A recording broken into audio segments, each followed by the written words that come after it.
जहाँ तक मनरेगा से सवाल है, ये तो मैं समझता हूँ कि ये महात्मा गांधी जी का नाम ही मिटाना चाहते हैं। बात तो करते हैं महात्मा गांधी जी, खादी पे तस्वीरें भी दिखाते हैं, आपको याद हो ना, चरखा, लेकिन चक्रव्यूह चलाते हैं।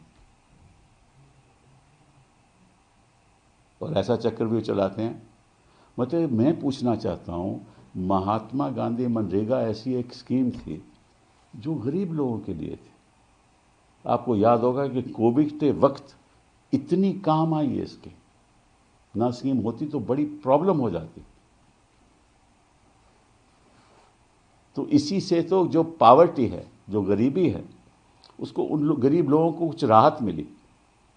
और इसमें जो स्कीम है, इसमें 57% स्कीम में जो लेबर है वो महिलाओं की है।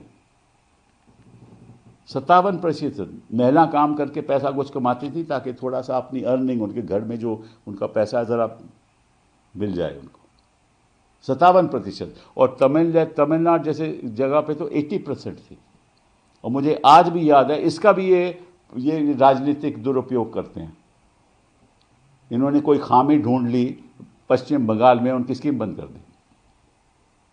पश्चिम बंगाल को कोर्ट में जाना पड़ा कि भैया स्कीम तो लागू करो। कोर्ट ने इनके हक में, पश्चिम बंगाल के हक में फैसला दिया। अभी तक लागू हुई है नहीं, मुझे नहीं जानता, लेकिन ये तो है कि एक तरफ तो ये महात्मा गांधी की स्कीम को ख़त्म करना चाहते हैं, और ये भी अब सीजनल हो गया, डिस्क्रेशनरी हो गया, ये राइट्स बेस्ड स्कीम नहीं रही अब। और सबसे जो दुख की बात यह है कि इस स्कीम के अंतर्गत केंद्र सरकार की जो कंट्रीब्यूशन है वो 90% थी, मटेरियल के ऊपर और लेबर के ऊपर 90%। और जो राज्य सरकार थी उसकी कंट्रीब्यूशन 10% थी। तो इन्होंने कहा कि अब स्कीम जो होगी उसमें जो केंद्र की कंट्रीब्यूशन होगी वो केवल 60% होगी और राज्य सरकारों की कंट्रीब्यूशन 40% होगी। राज्य सरकारों के पास तो पैसा ही नहीं है, तो स्कीम कहां से लागू करोगे?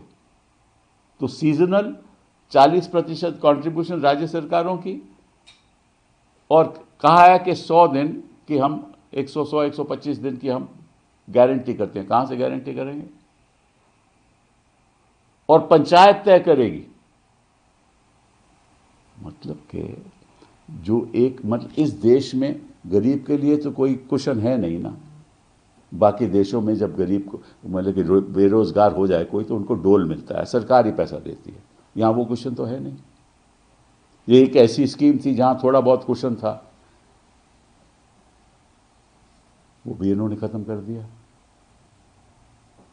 और आपको मालूम है कि प्रधानमंत्री जी ने, मैंने खुद सुना, मजाक उड़ाया था इस स्कीम का, सदन में आके मजाक उड़ाया था, फिर उसको अपनाया। जी राम जी की क्या बात करते हैं, हर बात पे राम। अरे राम के आदर्शों पे चलो, नाम के वास्ते नाम नहीं लो। जो सरकारें गिराता है, जो प्रदूषण के बारे चर्चा नहीं करता है, उसको राम से क्या ताल्लुक?